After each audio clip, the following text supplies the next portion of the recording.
ওয়ালাউ আন্না আহলাল কুরআন আমানুত তাকাও, ওয়ালাউ আন্না আহলাল কুরআন আমানুত তাকাও লাফাতাহনা আলাইহিম বারাকাতিন মিনাস সামাই ওয়াল আরদ ওয়ালাকিন কাযযাবু ফাআখাযনাহুম বিমা কানু ইয়াকসিবুন। আল্লাহ বলতেছেন ওয়ালাউ আন্না আহলাল কুরআন আমানুত তাকাও, যদি জমিনবাসী ঈমান আনতো, মুত্তাকি তো খালেদ পাবে। আল্লাহ নিজেই বলতেছেন লাফাতাহনা আলাইহিম বারাকাতিন মিনাস সামাই ওয়াল আরদ, আমি তাদের আসমানের সমস্ত দরজাগুলো খুলে দিতাম বরকতের। অর্থাৎ তাদের জন্য যে হাকি ঈমান আনবে মুত্তাকি হবে তার জন্য বরকতের দরজাগুলো আমি খুলে দিব আসমান জমিনের। কিন্তু মানুষ আল্লাহ পাক বলতেছেন তারা বিশ্বাস করলো না, নাউজুবিল্লাহ।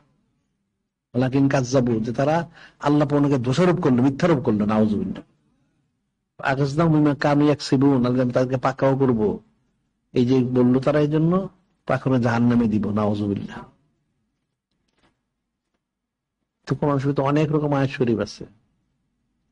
তা মানুষ তার কোনো পড়াশোনা করে না, করলে বুঝে না, বুঝলে ফিকির করে না, করবে কোত্থেকে?